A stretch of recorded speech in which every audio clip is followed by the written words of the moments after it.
My name is Colin Clark, and I'm from Oak Lawn, Illinois. I worked for American Airlines Aircraft Maintenance out of O'Hare for 32 years.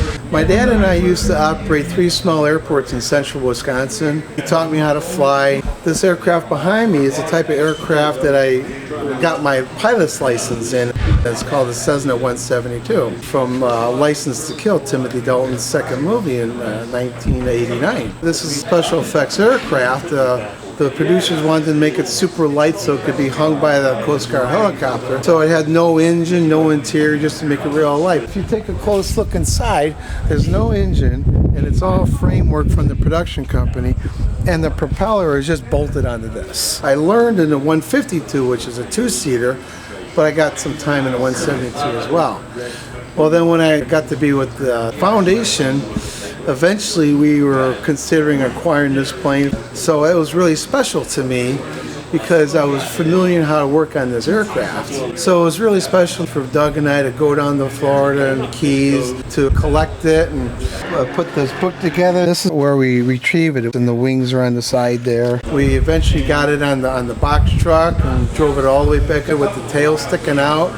And it was in February, and we dropped it off in front of Doug's house with 3 feet of snow, put the wings back on.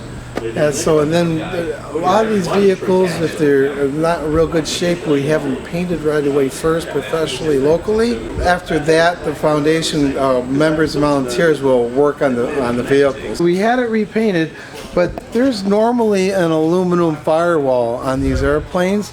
But this had a steel firewall because there were cables run through it to be hung by the helicopter. This is the scene where Timothy Dalton's lowered down onto this aircraft that's on this tripods. This one had this rod going through the middle of the airplane, where ours doesn't have the holes for that rod. So this is the one that's being hung by the helicopter. So when we got it, the firewall was all rusted out and everything. And the nose wheel is normally mounted to the engine mounts, but there's no engine on here, so there's a different frame. All we did was we bolted the front wheel. We added a 3/4 inch plywood firewall and just bolted the nose wheel to the firewall. It looks like it's where it's supposed to be, you know. We made these grills so you couldn't see inside. We needed a new windscreen. We got a new windscreen from the salvage yard. We eventually put an interior in it just so we have guests that come and they want to just sit in and take pictures. You can imagine there was no carpet, no wood floor. It was just open panels. And it was all corroded inside. You can still see some corrosion here. So we put a floor and a carpeted floor.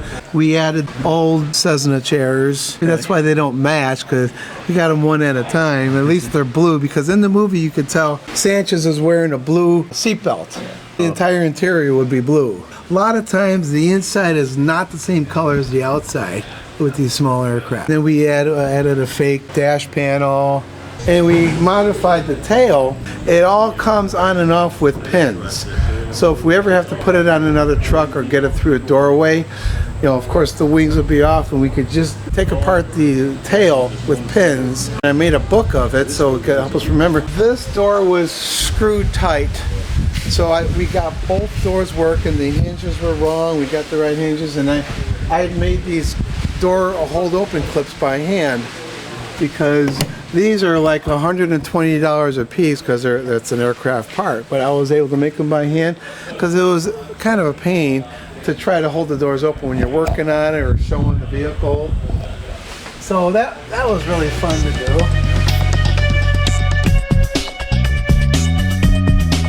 Pierce Brosnan was being honored at the 38th Annual Chicago Film Festival. Go to the champagne reception. My wife and I go over to the security guy and kind of ask, well, what's this roped off for?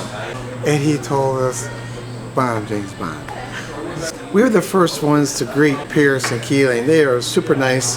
And Kelly made a nice conversation with Pierce, you know, about when we saw him on set at Pinewood earlier that year for Die Another Day. He was in his camouflage wetsuit, you know, coming off the Korean beach, which was at Pinewood. And Pierce said to Kelly, oh, really, I really wasn't looking my best that day. Silly me, she got a picture of Pierce and I, but when she was giving a thumbs up to me, I was so excited, I never got a picture of her.